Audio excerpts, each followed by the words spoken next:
ошончо миңдеген айылдардын арасынан ушул биздин да айылга насип этип келип жатасыз дейт. Жок, туугандар, акыйкатында сиздерге рахмат келип угуп бергениңиздерге. Мындай ойлонолу келиңиз. Калысты сизди бир унута туралы. Аллах бизге иман бербесе, туура түшүнүк бербесе, мынтип отурбайт элек да. Азыр динсиз адам түшүнүгүндө биз өтө бекерчи адамбыз да азырчы. Сырттан карап, чын алардын түшүнүгү боюнча да отурат. Бирөө сүйлөп аткан болот, бирок өзү футболду көрүп атканда бекерчи экенин билбейт да. Бирөө айткан экен да, мен таң футболду көрбөгөн бирөө келип айтып турду, булар мен түшүнө албай койдум, неге?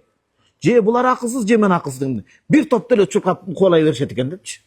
Албетте ал башка маселе, тактика башка, бирок алардын көз карашында биз эмнеге акылсыз, неге 2 саат кантип чыдап отурат, бирөө да туалетке чыккан жокму олардын деп айтышы мүмкүн да.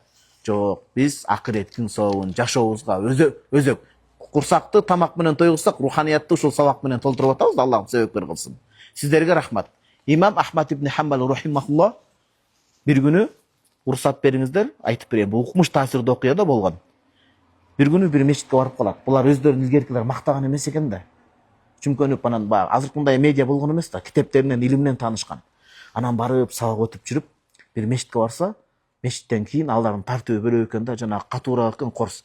Жана мечитти жапкан адам чыгарып салат да, чык дебедимби сени деп. Жен балким анда тартыбы бар, ошо бирок чыгарып салат. Анан түрткөндө бир укпаган эме экенсиң сен деп туруп түрткөндө бир наабайчынын жанына кулап түшөт. Мен имам Ахмад ибн Хамбалдын тучо брат деген эмес да ал кишилер. Акырын анан жана наабайчы барып отурган, наабайчы, сиз чоочун көрүнөсүз кийген кийимиңизден.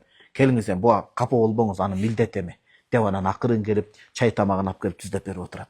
Анан Ахмад ибн Хамбал макулдап акырын зикирин кылып карап турса, ар бир кыймылын пайгамбар саллаллаху салават айтып зикир менен кылат экен. Анан таң калып, аксакал дептир, сиздин бир амалыңыз жакты. Конок кайсы амалыңыз жакты о мейманым десе, ар бир кыймылыңызды зикир салават менен кылат экенсиз. Салаваттын өзү канча жылдан бери айтасыз да? Канча 40-50 жылдан бери айтам дейт. Ар бир кыймылын салават менен экен да, ажаатка башкадан бөлөгүн. Жакшы убактарынан ушул салаваттын кандай үзүрлөрүн, пайдаларын көрдүңүз десе, канча дуа кылсам да Аллахым баардыгын кабыл кылып келди. Илля вахид, бирөөсү кабыл боло элек дейт экен. Кайсы десе, ушул имам Ахмад ибн Хамбал деген чоң алым чыгыптыр. Ошону Аллахым көргөзчү деп дуа кылган дептир да. Ошонун кабыл болбой атат, ыйлаптыр да.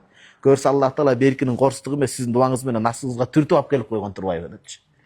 Мендей күнөөкөрдү мен айтмакчымын, сиздердин астыңыздарга Аллах өзү алып келип койду. Ал болбосо бизден чоң устаздар канча. Аллахым адаштырбасын. Сиздердей зор адамдардын сабактарын угузуп нурга бөлөдү. Аллахым сиздерден ыраазы болсун. Устаз, кирип келген Мухаррам айыбыз кут болсун. Жаңырган жылыбыз кырсыксыз, ибадатка сиңилген жыл болсун.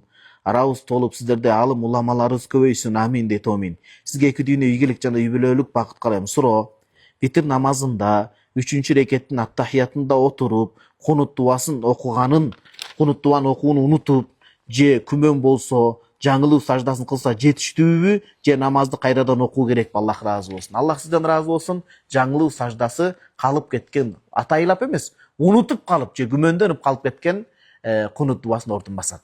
Анткени витир намазынын өкүмү важип, имам Абу Ханифа рахимахуллах, 3-чү рекетинде баягы кунут дуасын окуу дагы важип болот. Унутуп, атайлап эмес, унутуп жаңылышып. Же күмөндөнүп атса, жаңылуу саждасы менен ордуталат.